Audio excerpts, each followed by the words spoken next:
Good morning, evening, afternoon, whenever you may be listening. Thanks again for tuning into another episode of the Dear John podcast. I am your host, John Moody, podcasting from a walk-in closet somewhere in Atwater Village, California. Welcome back, everybody, and thanks again for coming back and tuning in.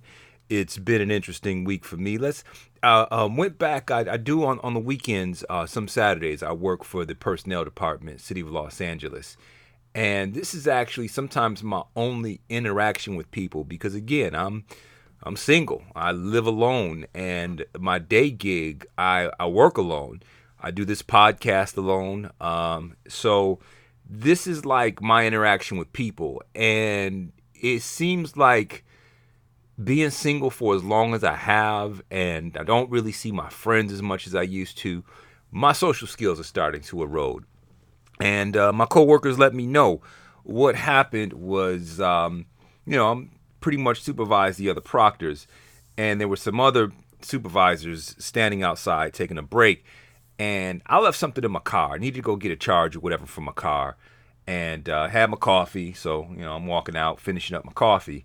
Saw two coworkers, and we just started talking. They were already having a conversation, so I got in and we're talking. And then there was like a lull in the conversation where they just kind of stopped talking. Conversation wasn't over. There was just like a silence. And all of a sudden I remembered what I'd come outside for, which was, oh yeah, I got to get my charger. So I just went and got my charger.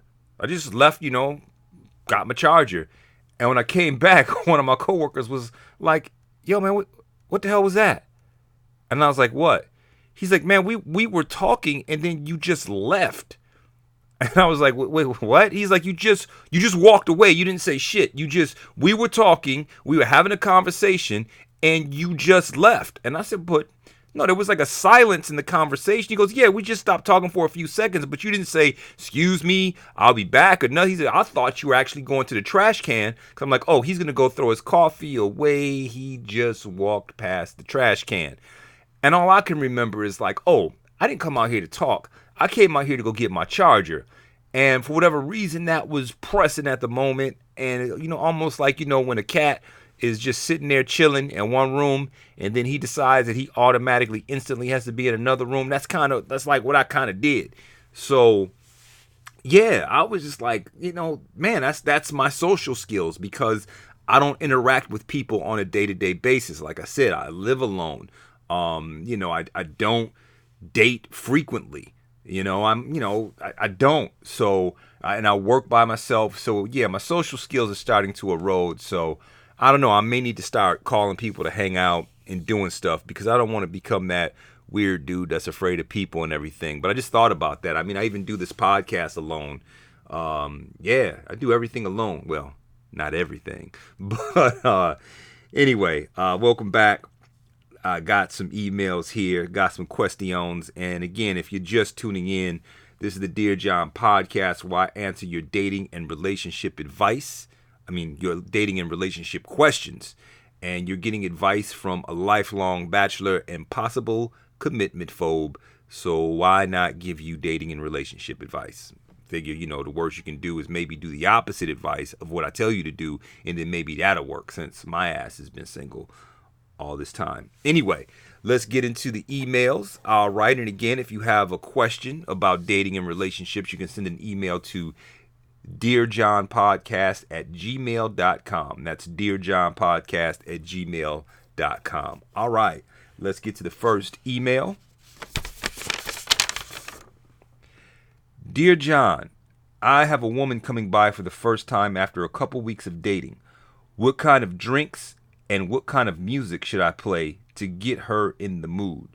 So he's got a woman coming by for the first time after a couple weeks of dating and wants to know what kind of drinks he should have and what kind of music he should play to get her in the mood. And that's a good question because what you serve and what you play can be the difference between a good night and not another night.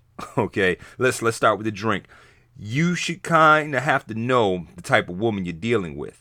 So, like there's some women who like beer and they'll chill with that. But if they don't like beer and that's all you have, that's like two strikes. Okay, you got two strikes against you right there because number one, you ain't got nothing for them. You didn't think about them, and you're drinking beer, which means you're gonna smell like beer. She ain't gonna smell like beer because she ain't drinking beer, so she's gonna be sober and not and thirsty, and your ass is there enjoying your beverage, smelling like beer and burping. So that's gonna be a couple strikes against you. Now, I will note that if a woman is into you, almost anything will do. Okay. I once had a woman at my place, and let's just say she was used to the finer things in life. But I was in my early 20s and, not quite aware that wine should not come from a box. Okay, I had a box of wine from a Ralph's grocery store, and I remember seeing, I'm like, wow, they got wine in boxes. That's cool. That must be the new thing. That's, I didn't know that was the sign that it was very cheap wine. Nowadays it might be different, but again, I was in my early 20s, which was in the 1900s, the late 1900s. So anyway, she drank it. Okay, she drank it, and she didn't say anything about the wine. She did tell me that I needed to put some pictures or something on my wall because my walls were bare, but she didn't say anything about the wine, and she stayed overnight. So if they're really into you, you don't have to worry about it too much, but do try to find out what a woman likes and what kind of wine she wants to drink. Now, the music, man, you got to do some recon, and you got to talk to her. All right, and find out what she likes. Bring up some musicians. Just talk about, get into different genres like jazz and stuff like that. And if she thinks Thelonious Monk is like a venereal disease from the 70s, that's when you just stick with Cardi B and SZA because playing in a sentimental mood for somebody like that is going to ruin the mood for her. I'm telling you.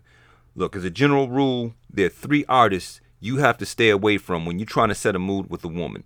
3 artists you got to stay away from: a 2 Live Crew, DMX, and Ludwig van Beethoven. Don't ever play any of them, and you should be maybe okay. It depends. There's a lot of wiggle room in between those 3, but definitely not those 3. All right, let's get to the next email. Dear John, at what point in our relationship should I demand for my boyfriend to delete his Tinder app? Okay, look, the Tinder app has got to be deleted way before you committed to somebody. All right, honestly, once you committed to somebody, that should be gone. You can't be weeks or even months into a relationship and your partner is still on Tinder. All right, listen, being in a relationship and having a Tinder account is like going to the office building where you work every day, and on your way to your office, you dropping off resumes to all the other companies in the building.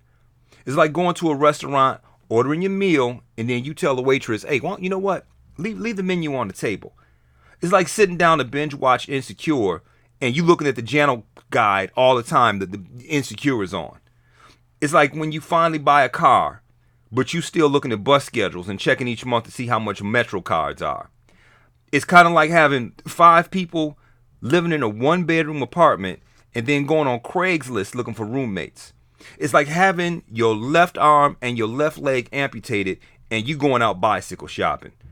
It's like your church, your entire church, moving to a new building. Y'all got a new building built. And on the first sermon, your pastor passes the plate asking for donations to the building fund. It's like you recovered from a stroke, a coma, and a lung transplant, and you ask somebody to put you on the sick and shut-in list. It's like you and your lady both having herpes and AIDS, and y'all shopping for condoms at Walgreens. You get what I'm trying to say? Because if you don't get what I'm trying to say, then maybe that's why your boyfriend is still on Tinder. All right. Third email. Dear John, my man no longer likes to cuddle or hold me while we're sleeping. Is this a sign that he's losing interest in me? Look, your man not wanting to cuddle or hold you while you're sleeping doesn't mean he's losing interest, as much as it just might mean he's kind of tired of his arm falling asleep and having to lift it with his other arm in order to get out of bed in the morning. Look, I can't tell you how many times, in a relationship, I thought my arm was going to have to be cut off because the circulation was cut off all night because I'm trying to hold my woman. I'm telling you, there's got to be a statistic for the number of men who are killed because somebody breaks in their house and they can't do shit because when their arms are asleep. You can't shoot a gun, and you damn sure can't fight nobody. Not with no heavy dead-ass arm flopping all over the place and fucking up your balance. You can't throw a punch with just one arm and the other arm is just kind of drooping there. So no, just you gotta give them a break. Cause believe me, the nastiest feeling in the world is having it when you wake up, your arm sleep, and then you gotta grab your arm with one arm, and you can't feel it. You know this is your arm, but you can't feel shit because it's dead. All right, and then you have to throw it over the side of the mattress like it's a wet noodle so that the blood can start flowing again. Then the shit starts hurting and itching, and that's your arm reminding you that your brain needs sleep, not your arm. Go ahead and leave that man alone, and what you probably need to do is get one of them body-sized pillows if you need to be in full embrace while you sleep. But yeah, that's a bad feeling right there. I do not. Oh man, you wake up and either it's heavy because she's under it, and then if you try to pull it out and she wake up, she get mad. There's got to be like a time statute on how long you have to like cuddle at night. So yeah, just try to you're gonna have to give him a pass on that one because I know and listen, especially if you are a heavier woman. That's no joke. The arm might be strong, okay, but that's a lot of weight pressing against your arm and your shoulder, and it's a bad thing. So trust me. Tell you what, we live in a free and equal society now. You try holding him all night and see what happens to your arm and see how you like that shit. I'm telling you, it is not a good feeling. It is not. Just because you want to feel secure at night. Anyway, y'all. That's gonna be it for this week, and you know what? I'm thinking of calling this like season 1 because this is the 16th episode, and I think it's a good time maybe to go on hiatus. And I'm just talking about maybe a week or two. And I know some of y'all like hiatus. Hell, you've gone weeks, a month without doing a damn episode. You already been on hiatus, but I just want to look at this thing, retool it, think about if I want to bring in guests, change the format, or do something different with it. 16 episodes is a good way for me to figure it out. I can judge it by that. Go back, listen to some episodes. And also maybe some of y'all will send some more emails because it gets really hard trying to get ones that I can actually read because a lot of people just want to get in my damn business. But thanks a lot. I've been encouraged. I've actually been looking at the analytics and I'm picking up more listeners. I'm also on more formats too. I'm on Spotify, TuneIn Radio. I have a YouTube thing. Nobody really looks at it on YouTube, and Facebook is just becoming unreliable because the way they set up their algorithms. I don't know if many people get to see it on Facebook.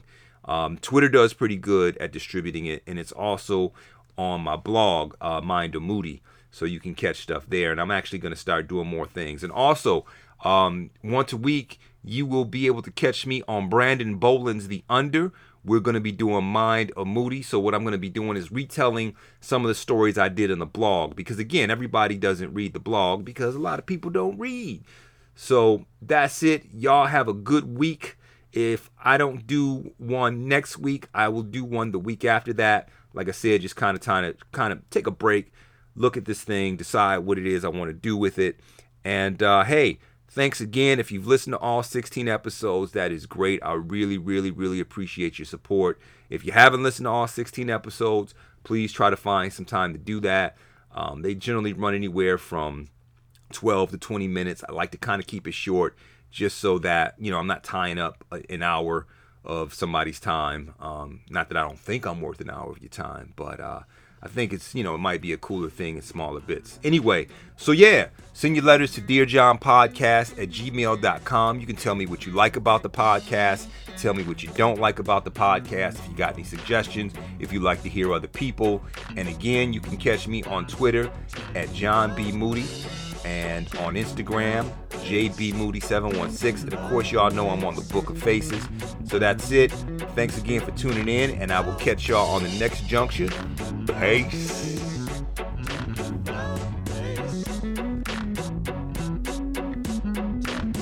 Big bottom, listen. and if you need them, we got them. A lot of love for the sub, or the older the modern. Your whole life can be traced by the bass lines of the time, from the motherland of Motown to the sound of the true funketeers. Hip-hop heads in a couple of years. Creating in the studio, you needn't wonder why. Rocking on the fly with Les July, he gets down.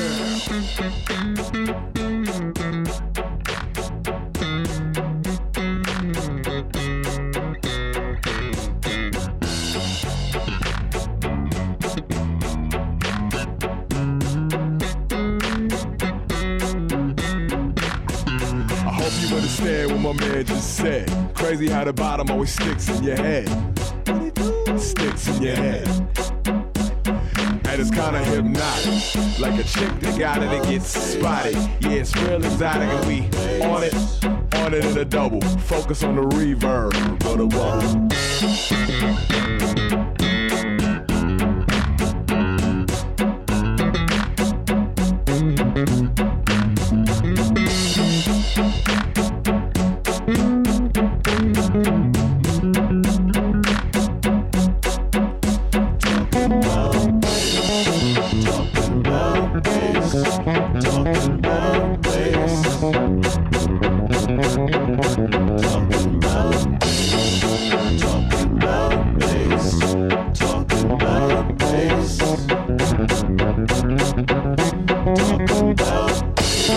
True indeed, that's how it is. Doing all types of plucking, you know, slapping, tapping, rapping. What's gonna happen? What's happening, Pops? Yeah, let's July holding it down. Shout out all the lords of the low frequencies. What's good? Yeah, it's the real Chris Clark. Let's July, some fly-ish. So try this on the side. Yeah, bottoms. Big bag of bottoms. Bump for you boys on the block. Okay.